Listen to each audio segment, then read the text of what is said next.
Monkeys by E.F Benson and read by Christopher Halton. Dr. Hugh Morris, while still in the early 30s of his age, had justly earned for himself the reputation of being one of the most dexterous and daring surgeons in his profession, and both in his private practice and in his voluntary work at one of the great London hospitals, his record of success as an operator was unparalleled among his colleagues. He believed that vivisection was the most fruitful means of progress in the science of surgery, holding rightly or wrongly that he was justified in causing suffering to animals, though sparing them all possible pain, if thereby he could reasonably hope to gain fresh knowledge about similar operations on human beings which would save life or mitigate suffering. The motive was good, and the gain already immense. But he had nothing but scorn for those who, for their own amusement, took out packs of hounds to run foxes to death, or matched two greyhounds to see which would give the death grip to a single terrified hare. That, to him, was wanton torture, utterly unjustifiable. Year in and year out, he took no holiday at all, and for the most part he occupied his leisure when the day's work was over in study. He and his friend Jack Madden were dining together one warm October night at his house, looking on to Regent's Park. The windows of his drawing room on the ground floor were open, and they sat smoking, when dinner was done, on the broad window seat. Madden was starting next day for Egypt, where he was engaged in archaeological work, and he had been vainly trying to persuade Morris to join him for a month up the Nile, where he would be engaged throughout the winter in the excavation of a newly discovered cemetery across the river from Luxor near Medinet Habu. But it was no good. "When my eye begins to fail and my fingers to falter," said Morris, "it will be time for me to think of taking my ease. What do I want with a holiday? I should be pining to get back to my work all the time. I like work better than loafing. Purely selfish." "Well, be unselfish for once," said Madden. "Besides, your work would benefit. It can't be good for a man never to relax. Surely freshness is worth something." "Precious little if you're as strong as I am. I believe in continual concentration if one wants to make progress. One may be tired, but why not? I'm not tired when I'm actually engaged on a dangerous operation, which is what matters. And time's so short. 20 years from now I shall be past my best, and I'll have my holiday then. And when my holiday is over, I shall fold my hands and go to sleep for ever and ever. Thank God I've got no fear that there's an afterlife. The spark of vitality that has animated us burns low and then goes out like a wind-blown candle. And as for my body, what do I care what happens to that when I have done with it? Nothing will survive of me except some small contribution I may have made to surgery, and in a few years' time that will be superseded. But for that I perish utterly." Madden squirted some soda into his glass. "Well, if you've quite settled that," he began. "I haven't settled it, science has," said Morris. "The body is transmuted into other forms, worms batten on it, it helps to feed the grass, and some animal consumes the grass. But as for the survival of the individual spirit of a man, show me one tittle of scientific evidence to support it. Besides, if it did survive, all the evil and malice in it must surely survive too. Why should the death of the body purge that away? It's a nightmare to contemplate such a thing, and oddly enough, unhinged people like spiritualists want to persuade us for our consolation that the nightmare is true. But odder still are those old Egyptians of yours who thought that there was something sacred about their bodies after they were quit of them. And didn't you tell me that they covered their coffins with curses on anyone who disturbed their bones?" "Constantly," said Madden. "It's the general rule, in fact. Marrowy curses written in hieroglyphics on the mummy case or carved on the sarcophagus."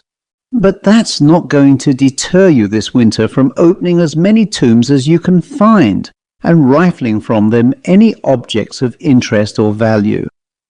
Madden laughed. "Certainly it isn't," he said. "I take out of the tombs all objects of art, and I unwind the mummies to find and annex their scarabs and jewellery. but I make an absolute rule always to bury the bodies again. I don't say that I believe in the power of those curses, but anyhow, a mummy in a museum is an indecent object. But if you found some mummied body with an interesting malformation, wouldn't you send it to some anatomical institute? Asked Morris. It has never happened to me yet, said Madden, but I'm pretty sure I shouldn't. Then you're a superstitious goth and an anti-educational vandal, remarked Morris. Hello, what's that? He leant out of the window as he spoke. The light from the room vividly illuminated the square of lawn outside, and across it was crawling the small twitching shape of some animal.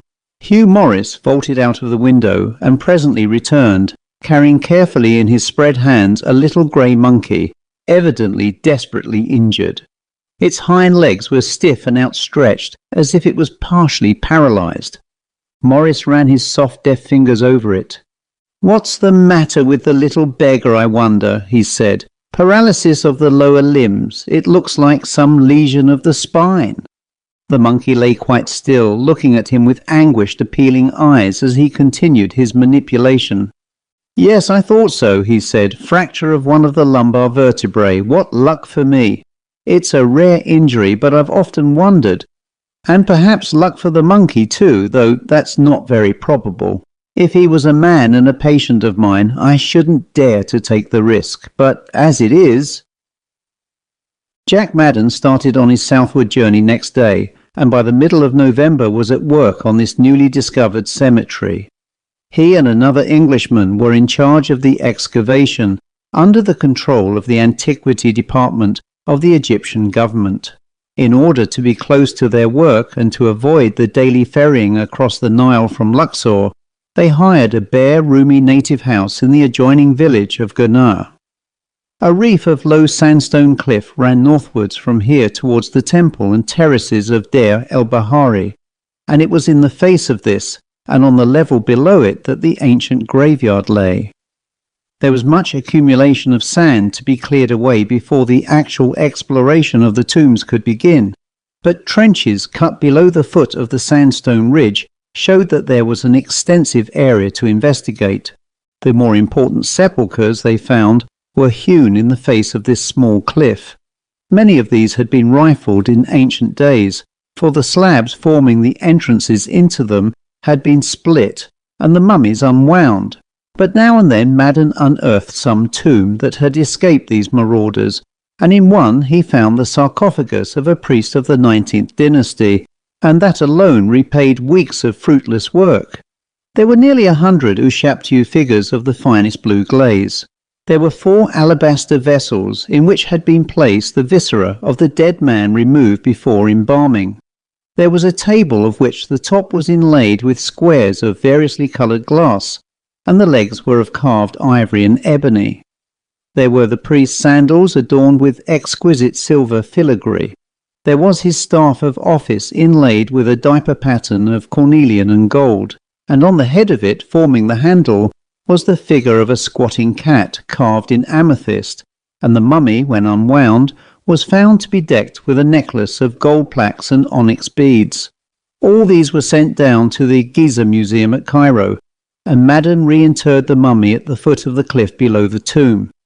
He wrote to Hugh Morris describing this find, and laying stress on the unbroken splendour of these crystalline winter days, when from morning to night the sun cruised across the blue, and on the cool nights when the stars rose and set on the vaporless rim of the desert. If by chance Hugh should change his mind, there was ample room for him in this house at Gurnah, and he would be very welcome. A fortnight later, Madden received a telegram from his friend. It stated that he had been unwell, and was starting at once by long sea to Port Said, and would come straight up to Luxor. In due course, he announced his arrival at Cairo, and Madden went across the river next day to meet him. It was reassuring to find him as vital and active as ever, the picture of bronzed health. The two were alone that night, for Madden's colleague had gone for a week's trip up the Nile, and they sat out when dinner was done in the enclosed courtyard adjoining the house. Till then, Madden had shied off the subject of himself and his health. Now I may as well tell you what's been amiss with me, he said, for I know I look a fearful fraud as an invalid, and physically I've never been better in my life. Every organ has been functioning perfectly except one, but something suddenly went wrong there just once. It was like this. He paused a moment. After you left, he said, I went on as usual for another month or so, very busy, very serene, and I may say very successful. Then one morning I arrived at the hospital when there was one perfectly ordinary but major operation waiting for me. The patient, a man, was wheeled into the theatre anaesthetized, and I was just about to make the first incision into the abdomen when I saw that there was sitting on his chest a little grey monkey. It was not looking at me, but at the fold of skin which I held between my thumb and finger.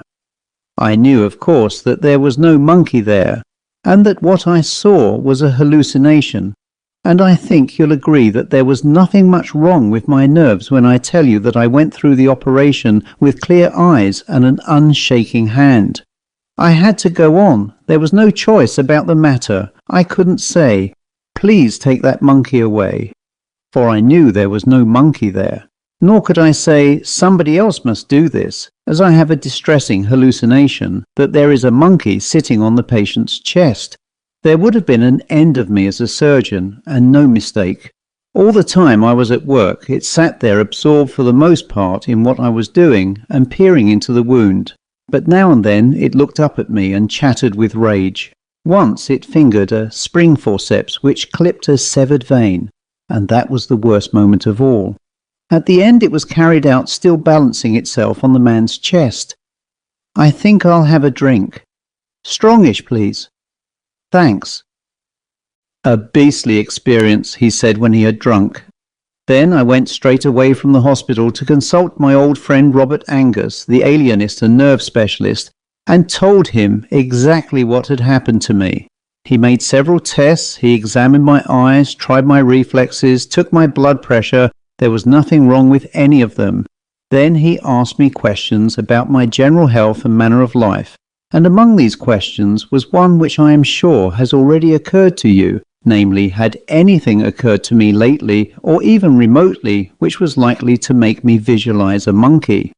I told him that a few weeks ago a monkey with a broken lumbar vertebra had crawled onto my lawn, and that I had attempted an operation, binding the broken vertebra with wire, which had occurred to me before as a possibility.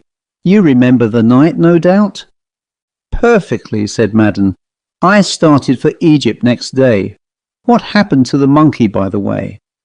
"It lived for 2 days. I was pleased because I had expected it would die under the anaesthetic or immediately afterwards from shock.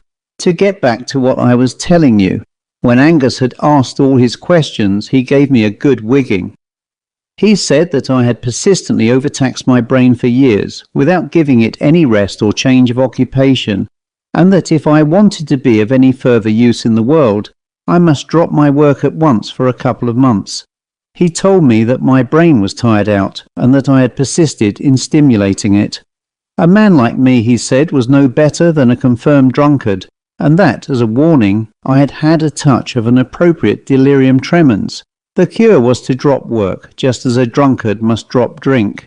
He laid it on hot and strong. He said I was on the verge of a breakdown, entirely owing to my own foolishness, but that I had wonderful physical health, and that if I did break down, I should be a disgrace. Above all, and this seemed to me awfully sound advice, he told me not to attempt to avoid thinking about what had happened to me. If I kept my mind off it, I should be perhaps driving it into the subconscious, and then there might be bad trouble. "Rub it in. Think what a fool you've been," he said.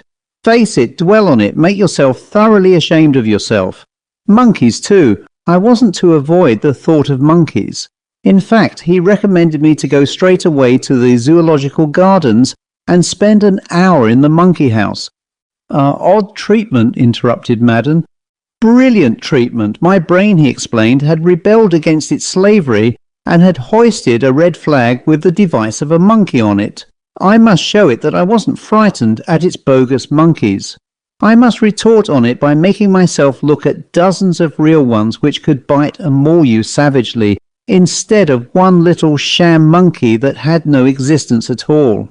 At the same time, I must take the red flag seriously, recognize there was danger, and rest.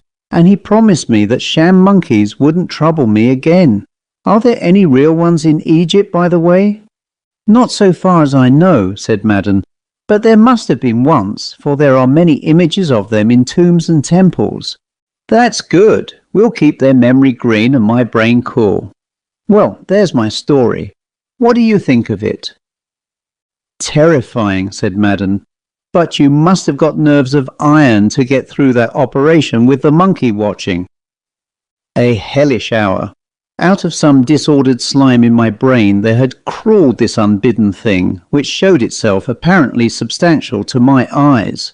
It didn't come from outside. My eyes hadn't told my brain that there was a monkey sitting on the man's chest, but my brain had told my eyes so, making fools of them.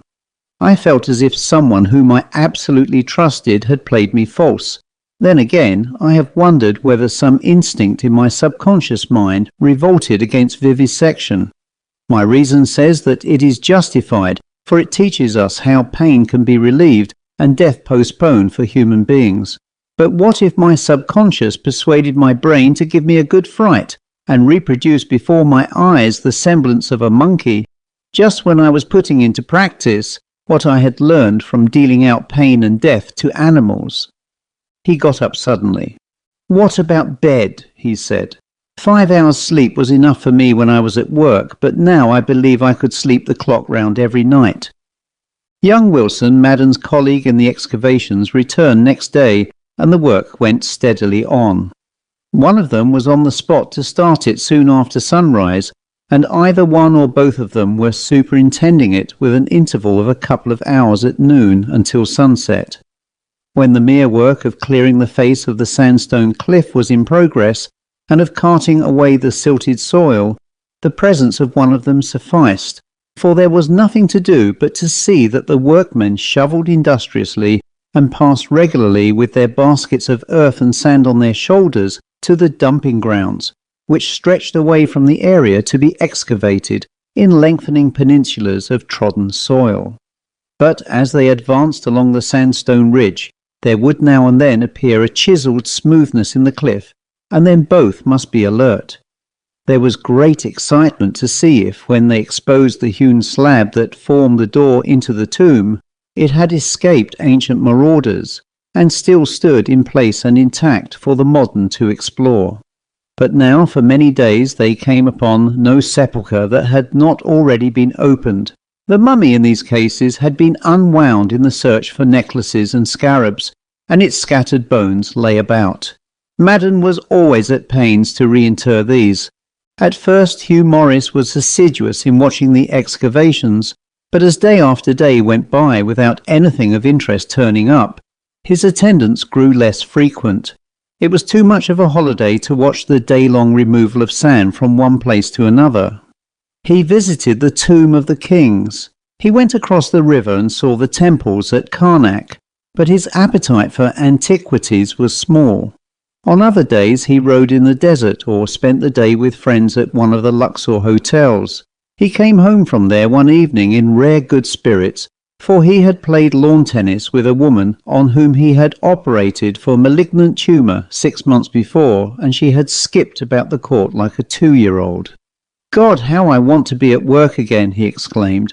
"I wonder whether I ought not to have stuck it out, and defied my brain to frighten me with bogies." The weeks passed on, and now there were but 2 days left before his return to England, where he hoped to resume work at once. His tickets were taken and his berth booked. As he sat over breakfast that morning with Wilson, there came a workman from the excavation with a note scribbled in hot haste by Madden to say that they had just come upon a tomb which seemed to be unrifled, for the slab that closed it was in place and unbroken. To Wilson the news was like the sight of a sail to a marooned mariner, and when, a quarter of an hour later, Morris followed him, he was just in time to see the slab prized away. There was no sarcophagus within, for the rock walls did duty for that.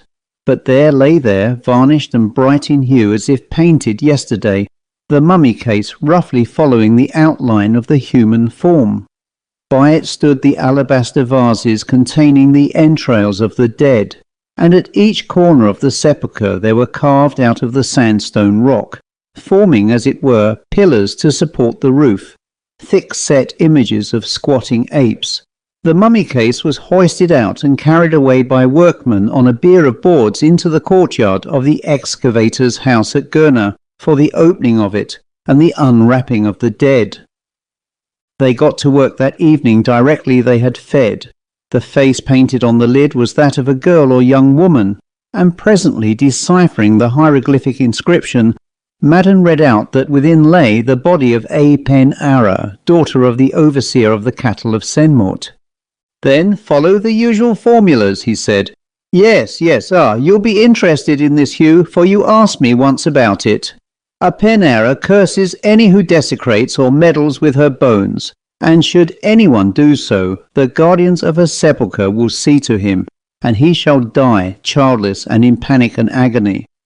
Also the guardians of her sepulchre will tear the hair from his head, and scoop his eyes from their sockets, and pluck the thumb from his right hand, as a man plucks the young blade of corn from its sheath. Morris laughed. "Very pretty little attentions," he said. "And who are the guardians of this sweet young lady's sepulchre? Those 4 great apes carved at the corners?" "No doubt. But we won't trouble them, for tomorrow I shall bury Miss Apenara's bones again, with all decency, in the trench at the foot of her tomb. They'll be safer there, for if we put them back where we found them, there would be pieces of her hawked about by half the donkey boys in Luxor in a few days. Buy a mummy hand, lady? Foot of a gypsy queen, only 10 piastres, gentlemen. Now for the unwinding." It was dark by now, and Wilson fetched out a paraffin lamp which burned unwaveringly in the still air. The lid of the mummy case was easily detached, and within was the slim, swaddled body. The embalming had not been very thoroughly done, for all the skin and flesh had perished from the head, leaving only bones of the skull stained brown with bitumen. Round it was a mop of hair, which with the ingress of the air subsided like a belated souffle and crumbled into dust. The cloth that swathed the body was as brittle, but round the neck, still just holding together, was a collar of curious and rare workmanship. Little ivory figures of squatting apes alternated with silver beads, but again a touch broke the thread that strung them together, and each had to be picked out singly.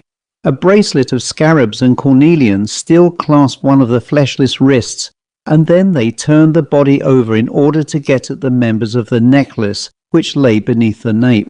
The rotted mummy cloth fell away altogether from the back, disclosing the shoulder blades and the spine down as far as the pelvis. Here the embalming had been better done, for the bones still held together with remnants of muscle and cartilage. Hugh Morris suddenly sprang to his feet. "My God, look there!" he cried. "One of the lumbar vertebrae there at the base of the spine has been broken and clamped together with a metal band. To hell with your antiquities! Let me come and examine something much more modern than any of us." He pushed Jack Madden aside and peered at this marvel of surgery. "Put the lamp closer," he said, as if directing some nurse at an operation. "Yes, that vertebra has been broken right across and has been clamped together. No one has ever, as far as I know, attempted such an operation except myself, and I have only performed it on that little paralyzed monkey that crept into my garden one night. But some Egyptian surgeon more than 3,000 years ago performed it on a woman. And look, she lived afterwards, for the broken vertebra put out that bony efflorescence of healing which has encroached over the metal band. That's a slow process, and it must have taken place during her lifetime, for there is no such energy in a corpse. The woman lived long, probably she recovered completely. And my wretched little monkey only lived 2 days and was dying all the time." Those questing hawk-vision fingers of the surgeon perceived more finely than actual sight, and now he closed his eyes as the tip of them felt their way about the fracture in the broken vertebra and the clamping metal band. "The band doesn't encircle the bone," he said, "and there are no studs attaching it. There must have been a spring in it which, when it was clasped there, kept it tight. It has been clamped round the bone itself. The surgeon must have scraped the vertebra clean of flesh before he attached it. I would give 2 years of my life to have looked on, like a student, at that masterpiece of skill, and it was worthwhile giving up 2 months of my work only to have seen the result. And the injury itself is so rare, this breaking of a spinal vertebra. To be sure, the hangman does something of the sort, but there's no mending that. Good Lord, my holiday has not been a waste of time." Madden settled that it was not worthwhile to send the mummy case to the museum at Giza, for it was of a very ordinary type, and when the examination was over they lifted the body back into it for reinterment next day. It was now long after midnight, and presently the house was dark. Hugh Morris slept on the ground floor in a room adjoining the yard where the mummy case lay. He remained long awake, marvelling at that astonishing piece of surgical skill performed, according to Madden, some 35 centuries ago. So occupied had his mind been with homage that not till now did he realize that the tangible proof and witness of the operation would tomorrow be buried again and lost to science. He must persuade Madden to let him detach at least 3 of the vertebrae, the mended one and those immediately above and below it, and take them back to England as demonstration of what could be done. He would lecture on his exhibit and present it to the Royal College of Surgeons, for example, an incitement. Other trained eyes beside his own must see what had been successfully achieved by some unknown operator in the 19th dynasty. But supposing Madden refused? He always made a point of scrupulously reburying these remains. It was a principle with him, and no doubt some superstition complex, the hardest of all to combat with because of its sheer unreasonableness, was involved. Briefly, it was impossible to risk the chance of his refusal. He got out of bed, listened for a moment by his door, and then softly went out into the yard. The moon had risen, for the brightness of the stars was paled, and though no direct rays shone into the walled enclosure, the dusk was dispersed by the toneless luminosity of the sky, and he had no need of a lamp. He drew the lid off the coffin and folded back the tattered cerements which Madden had replaced over the body. He had thought that those lower vertebrae of which he was determined to possess himself would be easily detached. So far perished were the muscle and cartilage which held them together, but they cohered as if they had been clamped, and it required the utmost force of his powerful fingers to snap the spine, and as he did so the severed bones cracked as with the noise of a pistol shot. But there was no sign that anyone in the house had heard it. There came no sound of steps, nor lights in the windows. One more fracture was needed, and then the relic was his. Before he replaced the ragged cloths, he looked again at the stained fleshless bones. Shadow dwelt in the empty eye sockets, as if black sunken eyes still lay there fixedly regarding him. The lipless mouth snarled and grimaced. Even as he looked, some change came over its aspect, and for one brief moment he fancied that there lay, staring up at him, the face of a great brown ape. But instantly that illusion vanished, and replacing the lid he went back to his room. The mummy case was reinterred next day, and 2 evenings after Morris left Luxor by the night train for Cairo to join a homeward-bound P&O at Port Said. There were some hours to spare before his ship sailed, and having deposited his luggage, including a locked leather dispatch case, on board, he lunched at the Café Tawfiq near the quay. There was a garden in front of it with palm trees and trellises gaily clad in bougainvilleas. A low wooden rail separated it from the street, and Morris had a table close to this. As he ate, he watched the polychromatic pageant of Eastern life passing by. There were Egyptian officials in broadcloth frock coats and red fezzes, barefooted splay-toed fellahin in blue gabardines, veiled women in white making stealthy eyes at passers-by, half-naked gutter snipes, one with a sprig of scarlet hibiscus behind his ear, travellers from India with solar topes and an air of aloof British superiority, dishevelled sons of the Prophet in green turbans, a stately sheik in a white burnous, French-painted ladies of a professional class, with lace-rimmed parasols and provocative glances, a wild-eyed dervish in an accordion-pleated skirt, chewing betel nut and slightly foaming at the mouth. A Greek bootblack with box adorned with brass plaques tapped his brushes on it to encourage customers. An Egyptian girl squatted in the gutter beside a gramophone. Steamers passing into the canal hooted on their sirens. Then at the edge of the pavement there sauntered by a young Italian harnessed to a barrel organ. With one hand he ground out a popular air by Verdi. In the other he held out a tin can for the tributes of music lovers. A small monkey in a yellow jacket tethered to his wrist sat on the top of his instrument. The musician had come opposite the table where Morris sat. Morris liked the gay tinkling tune, and feeling in his pocket for a piastra, he beckoned to him. The boy grinned and stepped up to the rail. Then suddenly the melancholy-eyed monkey leapt from its place on the organ and sprang onto the table by which Morris sat. It alighted there, chattering with rage in a crash of broken glass. A flower vase was upset, a plate clattered onto the floor. Morris's coffee cup discharged its black contents on the tablecloth. Next moment the Italian had twitched the frenzied little beast back to him, and it fell head downwards on the pavement. A shrill hubbub arose. The waiter at Morris's table hurried up with voluble execrations. A policeman kicked out at the monkey as it lay on the ground. The barrel organ tottered and crashed on the roadway. Then all subsided again, and the Italian boy picked up the little body from the pavement. He held it out in his hands to Morris. "E morto," he said. "Serve it right too," retorted Morris. "Why did it fly at me like that?" He travelled back to London by long sea, and day after day that tragic little incident in which he had had no responsible part began to make a sort of colouring matter in his mind during those hours of lazy leisure on shipboard when a man gives about an equal inattention to the book he reads and to what passes round him.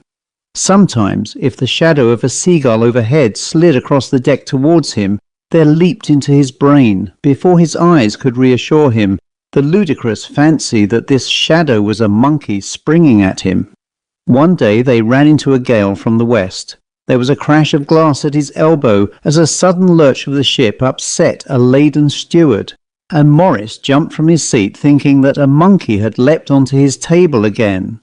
There was a cinematograph show in the saloon one evening, in which some naturalist exhibited the films he had taken of wildlife in Indian jungles. When he put on the screen the picture of a company of monkeys swinging their way through the trees, Morris involuntarily clutched the sides of his chair. In hideous panic that lasted but a fraction of a second, until he recalled to himself that he was only looking at a film in the saloon of a steamer passing up the coast of Portugal. He came sleepy into his cabin one night and saw some animal crouching by the locked leather dispatch case. His breath caught in his throat before he perceived that this was a friendly cat which rose with gleaming eyes and arched its back. These fantastic, unreasonable alarms were disquieting. He had as yet no repetition of the hallucination that he saw a monkey, but some deep-buried idea to cure which he had taken 2 months' holiday was still unpurged from his mind. He must consult Robert Angus again when he got home and seek further advice. Probably that incident at Port Said had rekindled the obscure trouble, and there was this added to it that he knew he was now frightened of real monkeys. There was terror sprouting in the dark of his soul. But as for it having any connection with his pilfered treasure, so rank and childish a superstition deserved only the ridicule he gave it. Often he unlocked his leather case and sat poring over that miracle of surgery which made practical again long-forgotten dexterities. But it was good to be back in England. For the last 3 days of the voyage no menace had flashed out on him from the unknown dusks, and surely he had been disquieting himself in vain. There was a light mist lying over Regent's Park on this warm March evening, and a drizzle of rain was falling. He made an appointment for the next morning with the specialist. He telephoned to the hospital that he had returned and hoped to resume work at once. He dined in very good spirits, talking to his manservant. and as subsequently came out, he showed him his treasured bones, telling him that he had taken the relic from a mummy which he had seen unwrapped and that he meant to lecture on it. When he went up to bed, he carried the leather case with him. Bed was comfortable after the ship's berth, and through his open window came the soft hissing of the rain onto the shrubs outside. His servant slept in the room immediately over his. A little before dawn he woke with a start, roused by horrible cries from somewhere close at hand. Then came words yelled out in a voice that he knew. "Help! Help!" it cried. "Oh my God, ah!" And it rose to a scream again. The man hurried down and clicked on the light in his master's room as he entered. The cries had ceased. Only a low moaning came from the bed. A huge ape with busy hands was bending over it. Then, taking up the body that lay there by the neck and the hips, he bent it backwards and it cracked like a dry stick. Then it tore open the leather case that was on a table by the bedside, and with something that gleamed white in its dripping fingers, it shambled to the window and disappeared. A doctor arrived within half an hour, but too late. Handfuls of hair with flaps of skins attached had been torn from the head of the murdered man. Both eyes were scooped out of their sockets. The right thumb had been plucked off the hand, and the back was broken across the lower vertebrae. Nothing has since come to light which could rationally explain the tragedy. No large ape had escaped from the neighbouring zoological gardens, or, as far as could be ascertained, from elsewhere, nor was the monstrous visitor of that night ever seen again. Morris's servant had only had the briefest sight of it, and his description of it at the inquest did not tally with that of any known simian type. And the sequel was even more mysterious, for Madden, returning to England at the close of the season in Egypt, had asked Morris's servant exactly what it was that his master had shown him the evening before as having been taken by him from a mummy which he had seen unwrapped, and had got from him a sufficiently conclusive account of it. Next autumn he continued his excavations in the cemetery at Gurna, and he disinterred once more the mummy case of a pen Ara and opened it. But the spinal vertebrae were all in place and complete. One had round it the silver clip which Morris had hailed as a unique achievement in surgery.